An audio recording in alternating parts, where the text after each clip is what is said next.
Muito bem, Semana Esporte está de volta e ao vivo aqui pela TV Semana nesta terça-feira. Terça-feira com gostinho de segunda, né? Já que a segunda-feira foi feriado. Bom, de imediato então, começando com o noticiário atleticano, o Galo foi ao Mineirão, ou melhor, o Galo foi ao Maracanã, no Rio de Janeiro, no sábado, a gente está vendo as imagens, e venceu o Vasco.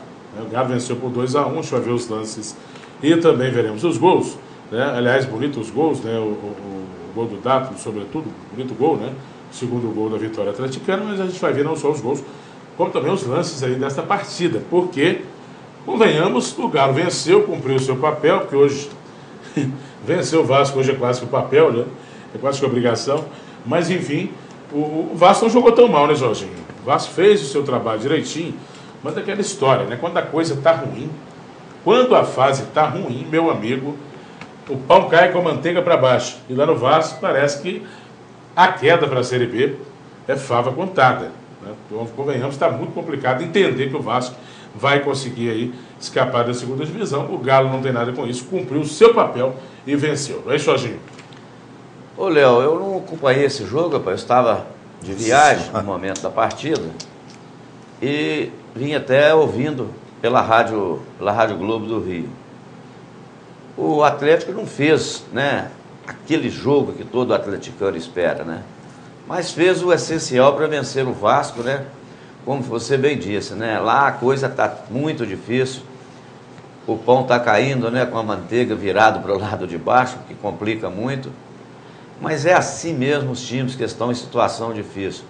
Entra em campo com uma proposta, né? Até tomar o primeiro gol, a proposta ela é mantida. A partir do momento que não consegue fazer o gol, vem o nervosismo, aí o adversário, né, acaba conseguindo e vem nisso. O Atlético jogou até com uma certa sabedoria, sabia do nervosismo do Vasco, né?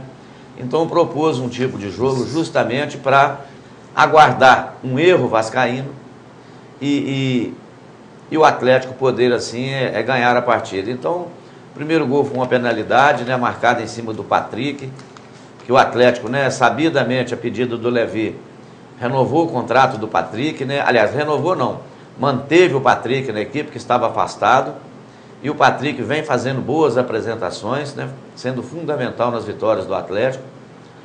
E o segundo gol, um gol, né, do Dátolo, né, muito bonito, mas se vocês notarem pelo gol, vocês vão ver por que um clube igual o Vasco da Gama está caindo para a segunda divisão, né? O Dátolo teve tempo de dominar a bola, pensar, olhar, levantar a cabeça, ver que o goleiro estava um passo à frente.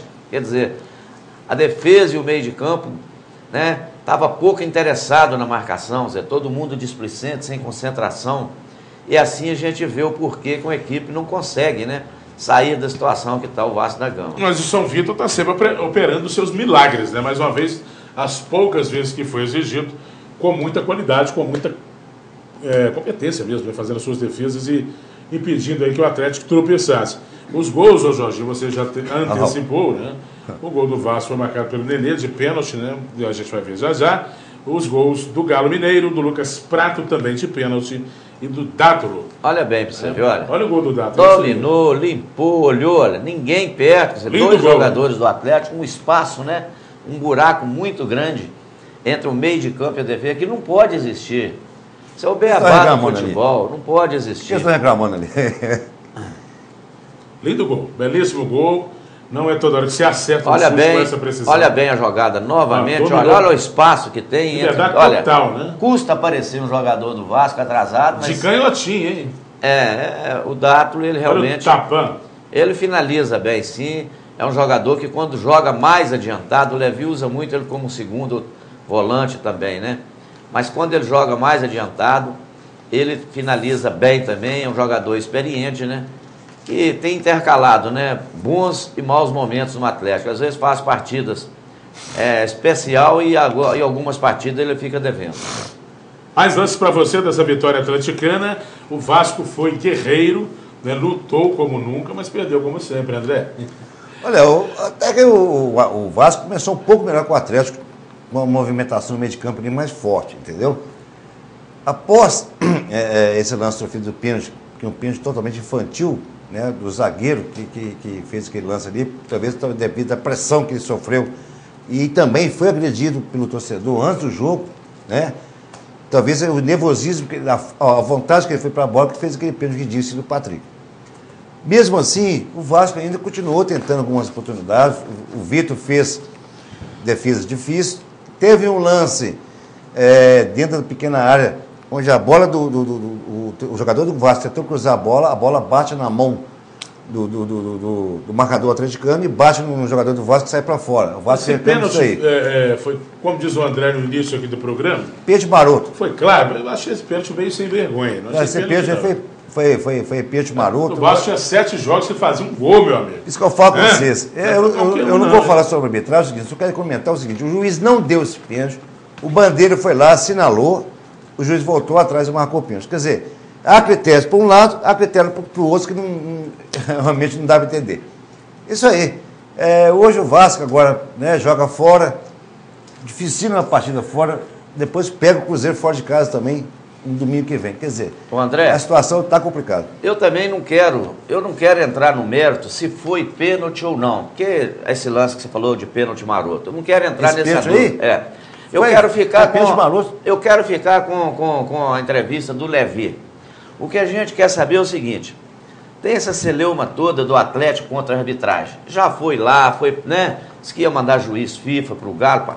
Aí manda um Bandeira que nunca tinha bandeirado numa primeira divisão. Agora manda um outro Bandeira para o jogo contra o Vasco. Um juiz que só apitou em Série B e Série C. Um árbitro que não tem o hábito de apitar jogos, grandes jogos do futebol brasileiro. Eu te pergunto, para que correr esse risco? Mas só para concluir, aí vai um Bandeira que também nunca atuou numa partida de primeira divisão. O juiz, perto do lance, não marcou a penalidade. O Bandeira, que nunca atuou, foi lá e teve mais autoridade que o juiz para chamar a atenção do juiz e marcar a penalidade. Quer dizer, é isso que se cobra hoje na arbitragem brasileira. É esse questionamento que se faz. Por que uns têm tantos poderes, outros não têm? Porque um pode, o outro não pode. Porque um está enxergando, o outro não está. Não estou entrando no mérito se foi ou não foi. Estou querendo saber que tipo de autoridade é essa? Qual que é o critério? Faz isso, não é? É isso que... Aquele cara faz isso, ela está fazendo isso de pirraça. Aquele está querendo complicar de vez a situação. Aquele careca lá que sempre apita contra o Cruzeiro aí, aquele Hebe Codó, não sei o que lá. Eu não estou dizendo que o cara pode chegar e dar um show de arbitragem. Pois é, mas... E se ele fizer lambança? Mas ele apita sempre contra o Cruzeiro. O que acontece? Naquele lance lá do jogo lá, onde o Bandeira chamou o Hebe, falou, meu amigo, foi falta. Ele falou assim, não. Eu não vi e não vou marcar falta. Já ali no jogo do Atlético, o juiz não viu o pênalti, o Bandeira chamou. Isso. Quer dizer, não tem critério, cada rodada é diferente, entendeu?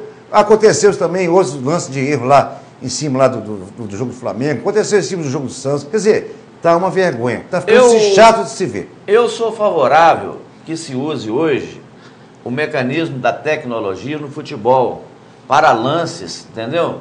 De natureza, aqueles lances que definem uma partida. Só que acontece o seguinte, eu vou repensar, você atendendo esse desejo meu e ver essa tecnologia no futebol, porque os erros são tamanhos, que nós for investir a tecnologia no futebol, não vai ter jogo de futebol. Toda hora tem que parar para ver o erro da arbitragem, já vai acabar numa bola rolando, entendeu? Jorginho, o Atlético se reapresentou depois dessa vitória contra o Vasco. O Atlético tem compromisso na quarta-feira, portanto amanhã, contra o Avaí, 7h30 da noite, no Estádio Independência, em Belo Horizonte. E a gente vai acompanhar agora uma reportagem especial para saber como que foi essa reapresentação. Vamos ver? Após a vitória sobre o Vasco no último sábado, o elenco do Atlético se reapresentou e iniciou a preparação para a próxima partida. Primeiro, todos os atletas fizeram um treino técnico no campo. Depois, os titulares foram para a academia, enquanto os demais realizaram um trabalho tático. Na quarta-feira, o Galo enfrenta o Avaí, às 7h30, no Independência. E o time pode ter novidades. Luan, Gemerson e Marcos Rocha estão à disposição do treinador Levir Coupe após terem cumprido suspensão. É uma equipe bastante regular, onde o Levi mexe pouco. Então, acho que é importante essa volta, dar continuidade, sequência ao nosso trabalho. Tenho certeza que a gente vai voltar para agregar um pouco mais de qualidade, né? Não que os outros que jogaram não agregaram isso, mas pela sequência que a gente tem, pelo conhecimento que a gente tem de quase 3 anos juntos aí trabalhando focado para ajudar o Atlético, tenho certeza que contra o Avaí a gente vai fazer um grande jogo. Não, com certeza, o professor tem que ter todos à disposição para ele escolher ali quem está melhor ali no momento. Então acho que é importante, é bom para o professor, né? É ali quebrar a cabeça um pouco também. Tá certo. Tá então o Galo dando sequência ao seu trabalho para continuidade do Brasileirão, né? A distância diminuiu para o Corinthians, agora é de 5 pontos.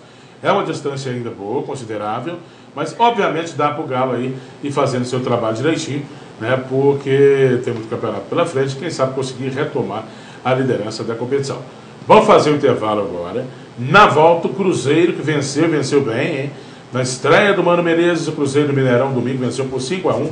A Chapecoense, vamos falar dessa vitória e também dos preparativos da Raposa para o jogão contra o Flamengo nesse meio de semana, pelo Brasileirão, quinta-feira, 9 da noite, Maracanã. Rápida pausa, voltamos já.